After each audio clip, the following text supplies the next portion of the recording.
Hey everybody, welcome back to our month of spring. This is May, and I'm sitting in my backyard, my little backyard, and you can see that I have just planted my entire container garden, and it's a little bit larger than it looks to you. But we're doing squash, we're doing zucchini, we're doing potatoes. It's going to be great about 3 months from now. And because I live in a place that's about as rainy as Seattle, um, I don't think I'm gonna have to water all that much. So yeehaw. Okay, so anyway, that's kind of the focus of today's is spring in your backyard.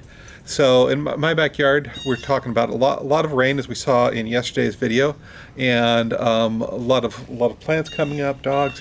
I might talk about. I've got a tulip tree behind me that's greening up right now. See that? I might talk about that.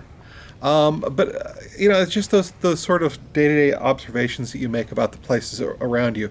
Now, if you're like me, you move around a lot, and this is one of the first like proper backyards I've ever had. I'm usually in an apartment or something, or I live in the woods, and it's not really a backyard; it's just the forest. But this is like an actual fenced backyard, and I really like this. But if I were still living in Ontario, my backyard was a doctor's parking lot, and then on the other side, parking lot for the arts mall. And then on the other side of that was the train tracks, right? So it's a different kind of backyard, but it's still affected by spring.